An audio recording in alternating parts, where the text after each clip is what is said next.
자, 우리 옆 사람과 인사하도록 하겠습니다. 제 옆에 앉아주셔서 영광입니다. 감사합니다. 사랑합니다. 하고, 오랜만에 또 뵌 분도 있고, 여러 가지 또 사람들이 많이 있는데, 아름다운 것이 죄라면 당신은 사형감입니다. 하고 한번 또 인사하세요. 시작.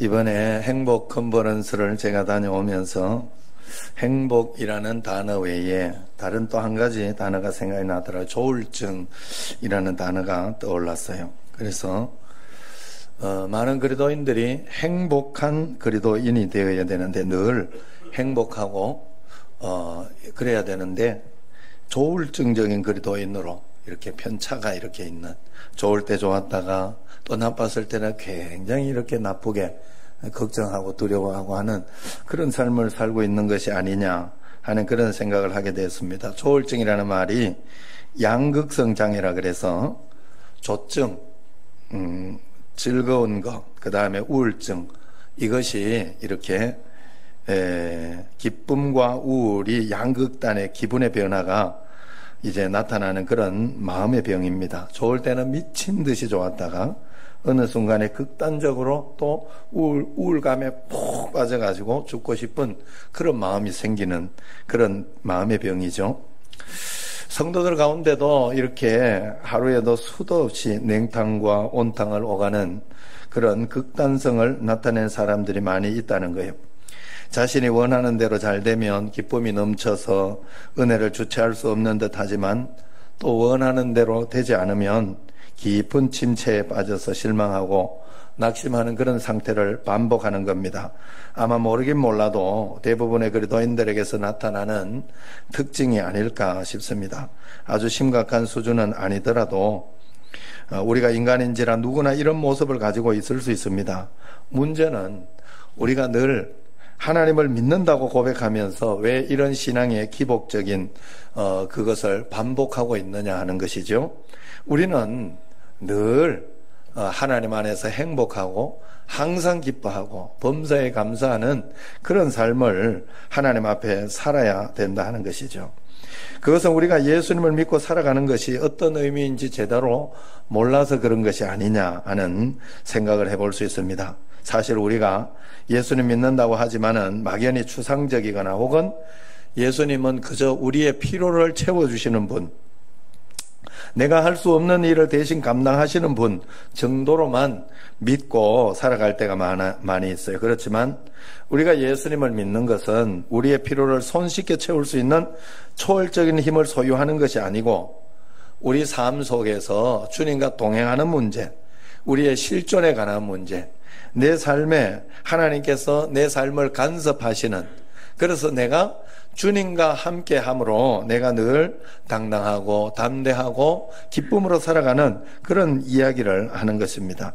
주님께서 내 삶을 간섭하셔서 하나하나 풀어주시니, 해답을 주시면서 매일매일 해답을 주시니 우리가 조울증적인 그런 삶에서 늘 행복한 그리스도인의 삶으로 살게 해주신다 하는 것이죠.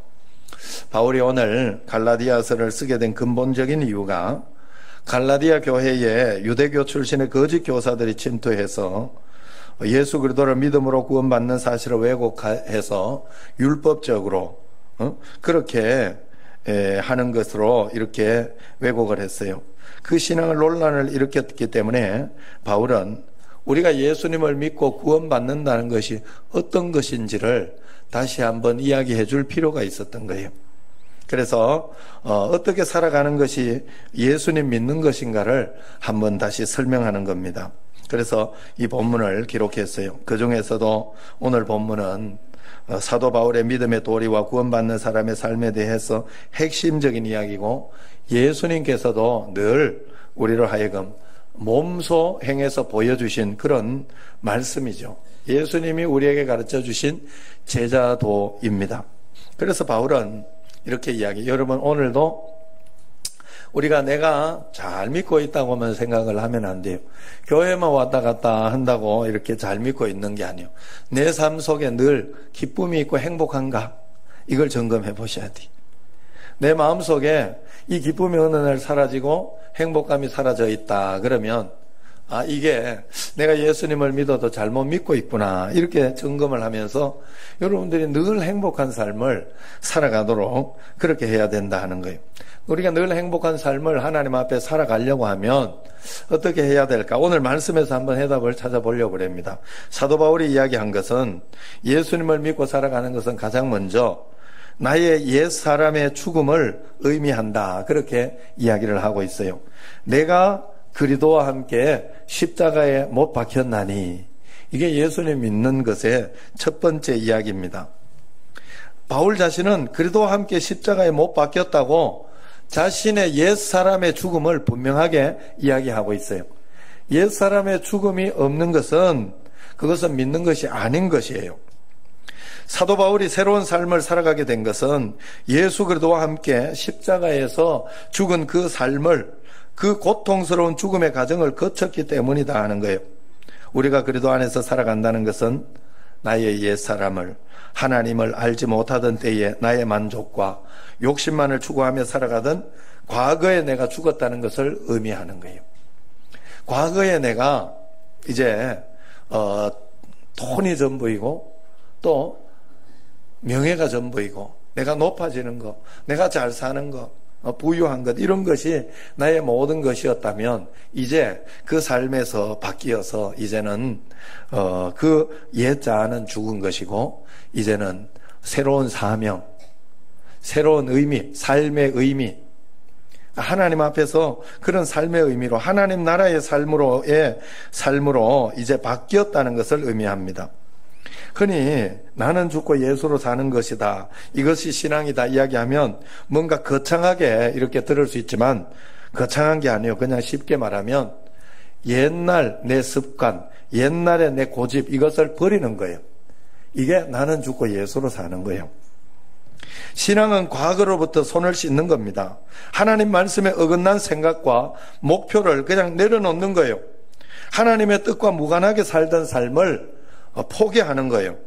그것이 하나님이 주신 마음을 품고 하나님 주신 비전을 위해 하나님 방법대로 사는 것이다 하는 겁니다. 얼마 전에 후배 목사님이 심근경색으로 응급실에 간 적이 있어요.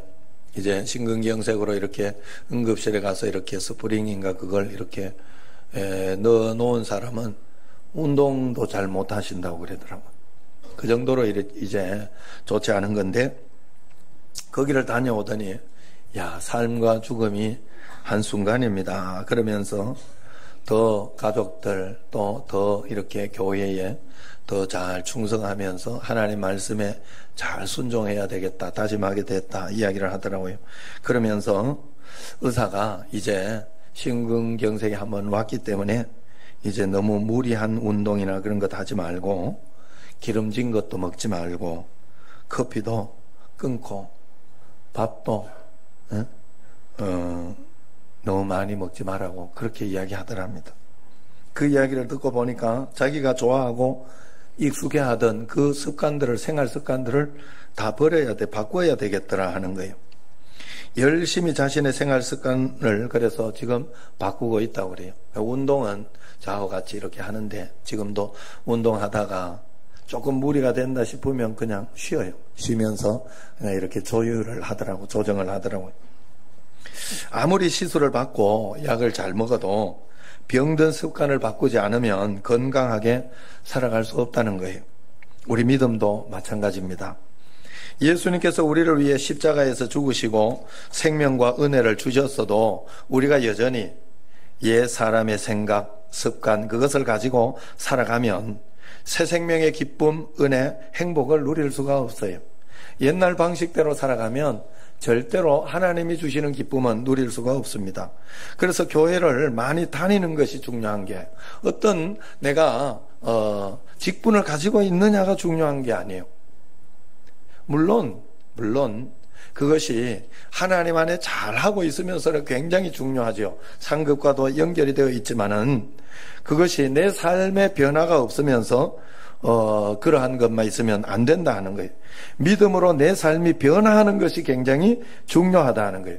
내 삶의 라이프 스타일을 바꾸는 것이 신앙생활이다 하는 거예요. 건강한 삶의 습관이 육신의 건강을 가져오는 것처럼 건강한 삶의 변화, 신앙의 변화가 우리 영혼의 생명도 좌우하는 겁니다. 그러므로 지금껏 내가 살던 세속적이고 건강하지 못하던 삶의 방식을 벗어버리고 하나님 뜻대로 예수님 말씀대로 꼭 살아야 할 줄로 믿습니다. 제가 이번에 이렇게 축구를 보면서 성민이하고 굉장히 친한 김진야라는 애도 이렇게 막 뜨고 또 조현우 또 같이 이렇게 공차는 그 황현수 이런 애들이 있어요. 그래서 이 금메달을 따면서 이제 하는 게 뭐예요? 병력 문제가 해결됐다. 그걸 굉장히 강조하면서 이야기를 하죠. 그러면서 이제 제 마음속에도 야, 이 부럽다. 잘 됐다 하는 생각도 들면서 부럽다는 마음이 들었어요. 그런데 내가 속으로 왜 부러울까 이렇게 생각을 해보니까 내 속의 진심은 그걸 없애가지고 돈을 많이 벌고 또 세상적으로 이렇게 뭔가 좀 성공하는 그런 것이 내 마음속에 있더라 하는 겁니다. 그래서 내가 마음속에 하나님 이건 아닙니다. 이건 아닙니다. 하나님 없이 돈을 많이 벌면 뭐 하겠습니까? 오히려 저게 독이 될 수도 있겠군요. 그래서 어떻게 해서든지 하나님을 잘 믿는 믿음 가운데에서 그런 것들이 되어질 수 있도록. 그래서 조현우 선수나 또 뭐 김민재 선수나 또 이런 훌륭한 선수들이 다 예수님을 잘 믿어요. 그 김진야라는 애도 중학교 때 예수님을 믿었던 애예요. 그 아이들이 그래서 그 청년들이 예수님을 잘 믿어서 하나님의 사명을 꼭 이제 찾아내어서 세계 선교도 하고 또 복음화도 할 수 있는 그런 사람이 꼭 됐으면 좋겠어요. 그래서 우리가 하나님 앞에서 먼저 세속적인 나의 가치관이 육신적으로만 잘 되면 다 된다 하는 그런 가치관이, 이 문제만 해결되면 다 된다 하는 가치관이 이제는 아니다. 하나님과 함께 하나하나 풀어내는 가치관으로, 주님이 함께 계심으로 이 모든 문제 나 이겨낼 수 있다 하는 그런 가치관으로 바뀌어질 때 우리 삶은 진짜 의미가 있고 복이 되는 것이에요. 그러므로 예수를 믿고 살아간다는 것은 삶의 내용이 바뀌는 것을 이야기하는 거예요. 이제 내가 사는 것이 아니요 오직 내 안에 그리스도께서 사시는 것이라. 이것이 두 번째 이야기입니다. 단순하게 정리하면 겉모습은 그대로지만 속 사람이 완전히 바뀌는 것이 예수님 믿는 것이다 하는 거예요. 요한복음에 보면 가나 혼인잔치 기적이 첫 번째로 나옵니다. 거기에는 이제 포도주 이야기인데, 전라도로 가면 잔치 때마다 어때요? 홍어가 등장해요. 홍어가 등장하지 않으면 잔치를 잘못했다, 그렇게 이야기를 해요. 제가 결혼하고 전라도 이렇게 한 잔치를 해보는데 그렇더라고. 또 경상도로 가면 좀 다르죠. 경상도는 홍어가 아니에요. 문어예요, 문어. 그래서 문어가 탁, 저도 그 문어를 좋아합니다. 이렇게 싹, 이렇게 얼음 살짝 얼려가지고 싹싹싹 이렇게 잘라가지고 싹싹싹한 걸 이렇게 먹으면 식감도 좋고, 예? 침이 꼴딱 넘어가는 거예요, 그게. 그래서 그런데 이 유대인들에게도 마찬가지였어요. 거기도 잔치를 하면 거기에는 좋은 포도주가 끝까지 있어야 돼요. 잔치에 포도주가 떨어지면 그것으로 잔치 끝. 그래서 예수님 마리아와 함께 참석한 가나 혼인 잔치에 갔는데 포도주가 떨어져 버린 거예요. 예수님 마리아와 함께 이렇게 있는데 마리아가 예수님께 부탁을 합니다. 그러니까 예수님께서 처음에는 거절하다가 또 어머니 부탁이니까 이제 그 이야기에 개입을 합니다. 항아리마다 물을 가득 부어라 이야기를 해요. 하인들은 거기에서 별 생각을 다 했을 수 있어요. 그러나 그냥 말씀대로 순종을 했습니다. 아기까지 물을 가득 채웠습니다. 그런데 그 항아리 물을 떠다 주라 했을 때 떠다 줬더니 물이 포도주로 변한 거예요. 그것도 잔치에 참석한 사람들이 아주 칭찬할 만한 그런 맛이 좋은 포도주가 된 겁니다. 분명히 물의 이 원소 기호가 뭐예요? H2O잖아요. 물, H2O. 그 물을 가져다 부어 주었는데 CH3CH2OH라는 이 복잡한 포도주로 변한 거예요. 항아리는 그대로 변한 것이 없는데 그 속을 채우고 있는 내용물이 완전히 변했다는 거예요. 우리가 예수님 믿는다는 것은 바로 이런 변화를 이야기한다는 뜻입니다. 우리가 아무리 예수님을 잘 믿고 성령을 충만하게 받아도 겉모습이 바뀌는 게 아니에요. 갑자기 외모가 이뻐지거나 뭐 그렇게 되어지는 게 아니에요. 중요한 것은 예수님을 믿으면 우리 속의 가치관, 우리 속의 내면이 강해지고 바뀌어진다 하는 것입니다. 이런 변화를 사도 바울은 고린도후서 6장 8절에 10절에 이렇게 이야기하잖아요. 우리가 속이는 자 같으나 참된 자이고 무명한 자 같으나 유명한 자요. 죽은 자 같으나 보라 우리가 살아있고 징계를 받는 자 같으나 죽음을 당하지 아니하고 우리가 근심하는 자 같으나 항상 기뻐하는 자이고 가난한 자같이 그렇게 보여도 많은 사람을 부요하게 하고 풍성하게 하는 그런 사람이고 아무것도 없는 자 같으나 그 속에는 모든 것을 가진 자로다. 이렇게 이야기를 하자. 예수님 믿는 것이에요. 예수님 믿는 사람은 이런 마음과 이런 풍성함이 우리 내면 속에 있다 하는 거예요. 외유, 내강. 우리가 예수님을 믿는 것으로 우리의 겉모습을 바꿀 수는 없습니다. 그러나 삶의 내용은 예수님과 같은 권세와 존귀함과 능력을 소유하게 되었다는 것을 의미한다는 뜻이에요. 여러분 우리가 각자의 삶의 자리에서 힘겹게 살아가고 있을 것입니다. 우리의 부족한 능력과 연약함으로 자책할 때도 있을 것입니다. 그러나 내 안에 계신 예수님의 뜻대로 하루하루 한 걸음 한 걸음 여러분들이 살아간다면 예수님의 능력이 여러분 삶을 통해서 분명히 역사할 것이라. 하나님은 여러분의 부족함과 연약함을 채워서 하나님 나라의 일꾼으로 반드시 채워줄 것이라. 그러니 여러분은 주의 음성을 듣고 말씀대로만 한 걸음 한 걸음 순종하겠습니다. 따라가면 된다 하는 거예요. 믿으시기 바랍니다. 인도에서 전래되는 2개의 물동이 이야기가 있어요.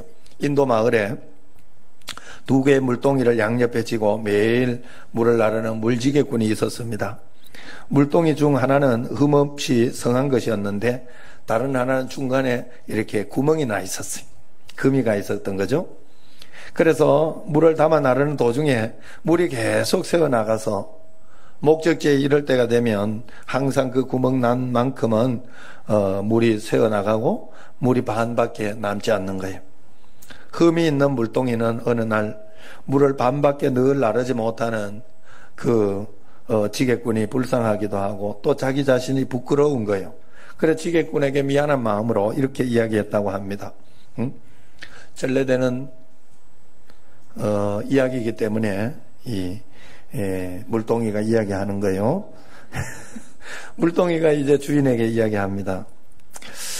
주인님, 나는 너무 부끄러워요. 금간 옆구리 때문에 지난 시간 동안 항상 주인님은 물을 반밖에 나르지 못했잖아요. 정말 죄송해요. 그렇게 이야기를 합니다.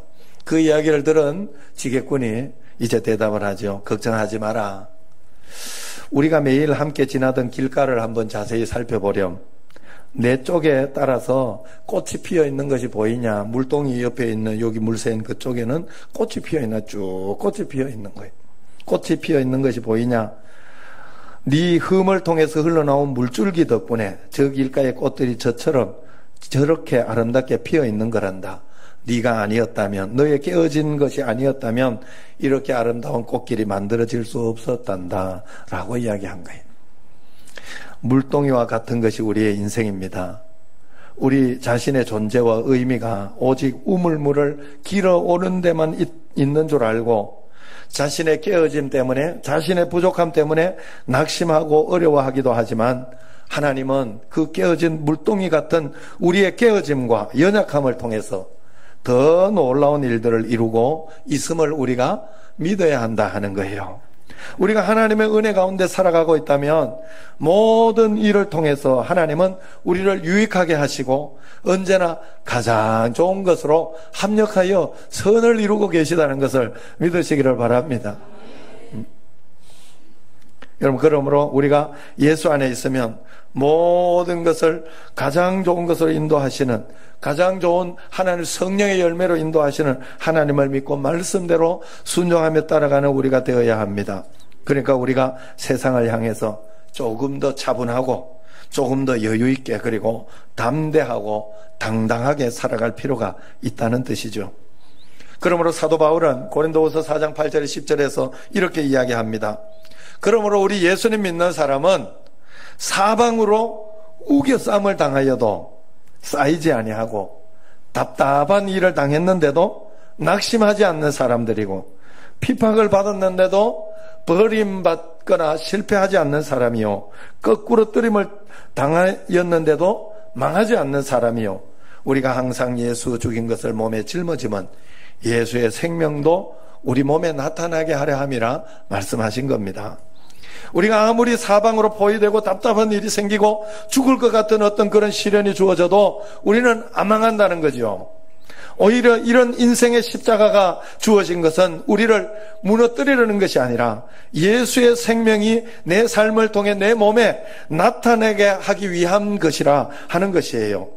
오늘 우리가 무거운 십자가를 지고 살아가는 것, 예수 그리스도의 생명을 나타내기 위한 것인 줄로 꼭 믿으시기를 바랍니다.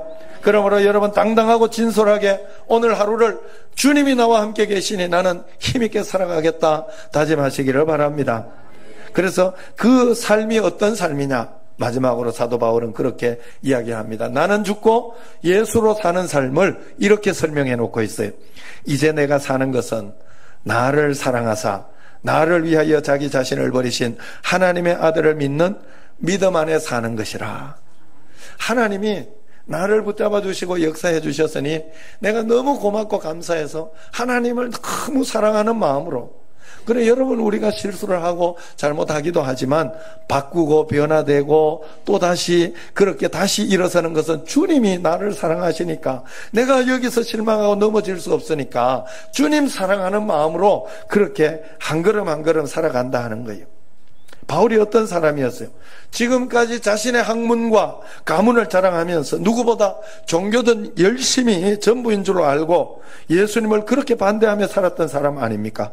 그런데 바울이 예수님을 만나고 나서 이제는 율법이나 종교적인 열심, 헛된 야망으로 내가 높아지리라, 대제사장 되리라, 뭐 그런 것으로 산 것이 아니라 하나님의 아들을 믿는 믿음, 즉 예수님과 교제하며 그 안에서 발견되고 그 안에서 살아가겠다 하는 마음으로 살아간다는 뜻이에요. 그래서 사도 바울의 제일 중요한 사상 중에 하나가, 이 사도 바울 서신을 보면 가장 중요한 사상이 엔 그리스도라 그래요. 신학을 해보면 엔 그리스도, 그리스도 안에서 발견되기를 원하고 그리스도 안에 살기를 원하고 그리스도 안에 주님과 함께 동행하기를 원한다는 그런 뜻이에요. 제가 몇 번을 써먹어서 좀 죄송합니다만은, 제가 우리 집에 이렇게 집에 가면 집에 개가 한 마리 있어요.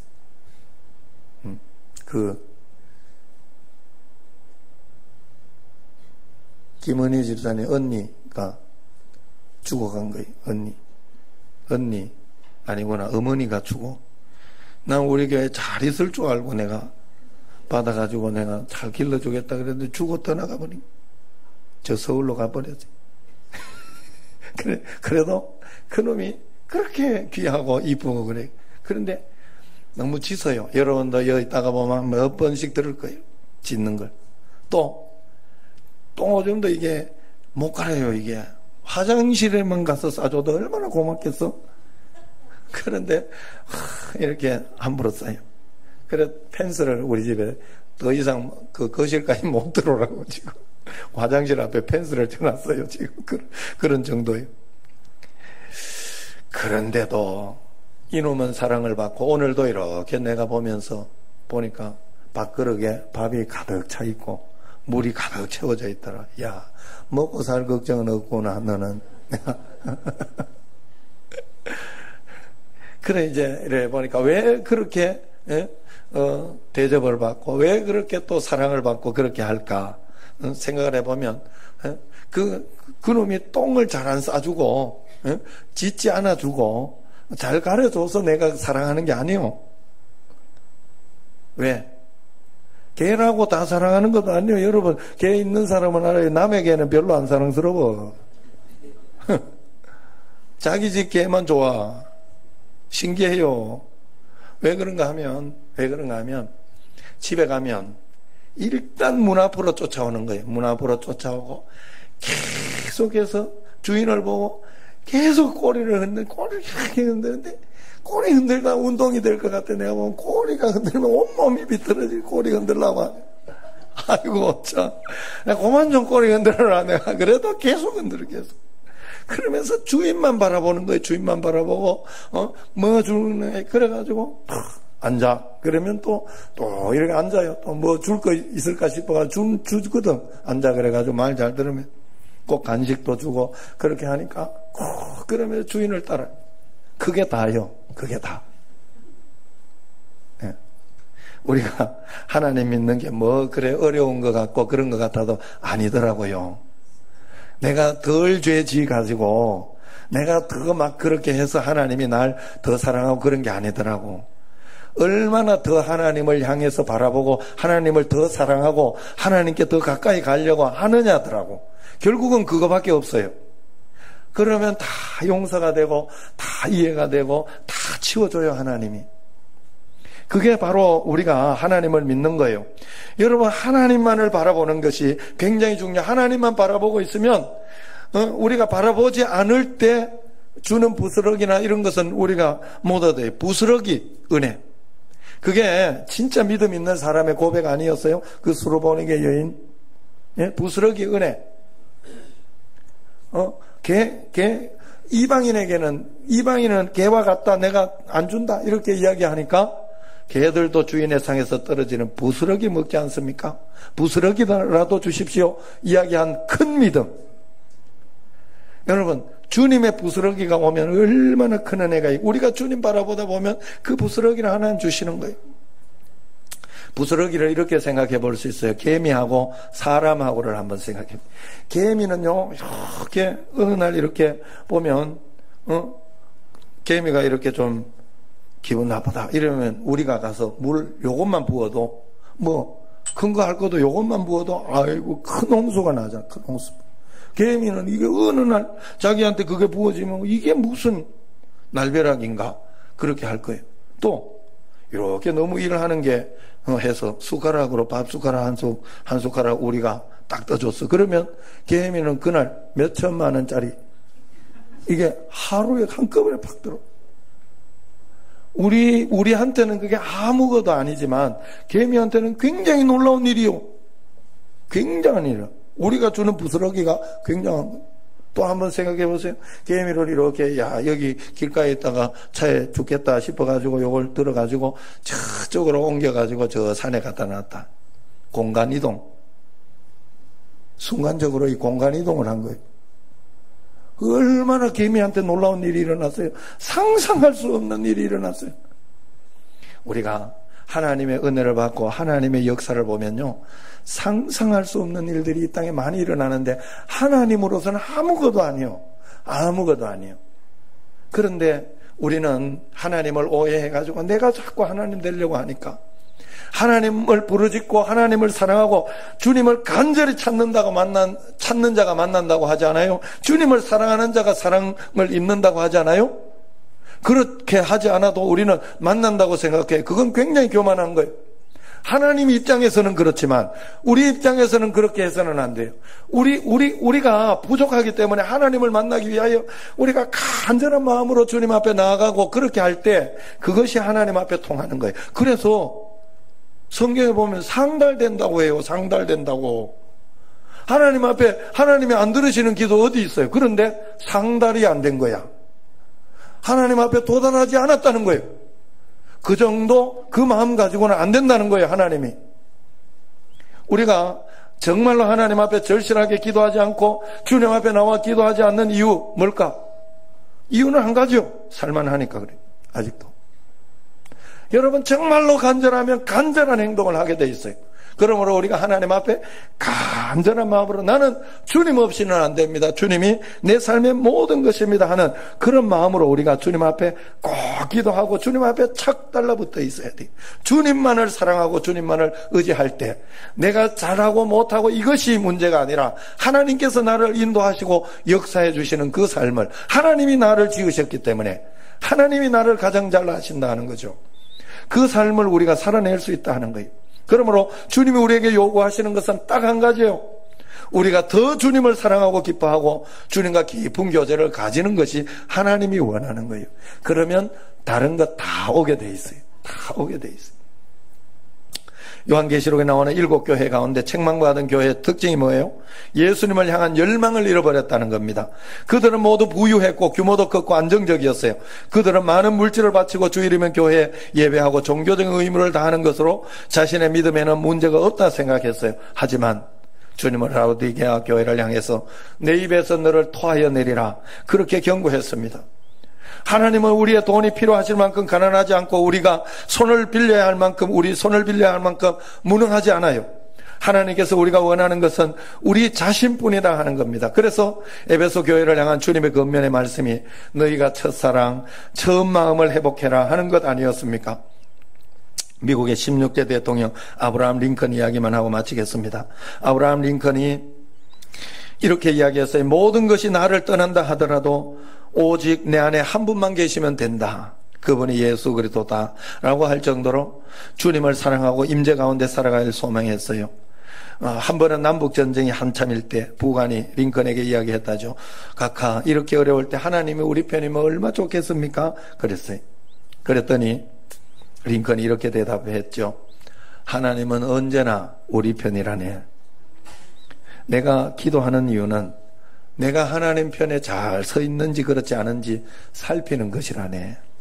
내가 하나님 편에 서 있으면 언제나 그것만 잘 살펴보면, 그래서 여러분 제가 늘 이야기 다른 사람 볼 거 없다고, 다른 사람 예배 잘 못 드리고 어떻게 하는 그럴 필요 없다고, 그거 신경 쓰지도 말고 내가 그런 가운데서도 내가 예배를 잘 드리고 있는 내 자신을 살펴보면 그것이 잘 되고 있으면 언젠가 하나님의 놀라운 역사가 내 삶에 나타나는 거예요. 최소한 나는 행복하고 복되게 살아갈 수 있다 하는 것입니다. 그렇기 때문에 우리가 언제나 하나님 앞에서 내가 내 자신이 잘하고 말씀 가운데 순종하고 있는지를 살펴보는 것이 좋은 줄로 믿습니다. 그래서 이번 주부터 좋은 습관 만들기 프로젝트로 이제 시리즈를 다음 주일부터 이렇게 습관 하나하나씩 이야기하면서 이걸 바꿔보자. 좋은 습관이 만들어진 사람이 성령의 열매가 맺힌 사람이요. 또 일부러라도 우리는 훈련해야 돼요. 그걸. 그럴 때 하나님의 축복이 있어요. 하나님의 축복은 좋은 성품, 좋은 열매와 연결되어 있어요. 꼭 아셔야 돼요. 나는 내 삶은 막 엉망이면서 하나님의 축복을 많이 받을 것이다. 그런 생각하지 마세요. 우리 집에 개도 사랑하긴 하지만 지 멋대로 살도록 그렇게 하지 않아요. 펜스를 쳐놓고 이 한계를 두고 그런단 말이에요. 우리가 하나님 앞에서 하나님 사랑하는 사람으로서 얼마나 하나님 말씀에 순종하는 것은 굉장히 중요합니다. 좋은 습관을 들여야 돼요. 그래서 하나하나 우리가 해볼 테니까 여러분들도 매주일 그래서 이것도 우리 교회 만드는 분들 이렇게 왔으니까 3,000원 하는지 모르겠어요. 2,000원 하는지 하나씩 사가지고 예전에 우리 밴드 했잖아요. 밴드. 좋은 습관 이렇게 못하면 이쪽으로 넘기고 그러면서 다시 이쪽으로 돌아올 수 있도록 이렇게 착한 일 하나 하면 다시 이쪽으로 넘기고 그러면서 하나하나 훈련하는 거, 감사 훈련, 뭐 불평 없지 하는 거, 사는 거, 그런 훈련, 이것을 우리가 해야 될 것입니다. 여러분 모두가 주님을 기뻐하고 임재를 갈망하시기를 바랍니다. 주님과 함께 잘 살아감으로 세상 속에서 늘 주님의 사랑과 은혜 가운데 살아가는 귀한 하나님의 백성 다 되시기를 주의 이름으로 축원합니다. 기도하겠습니다.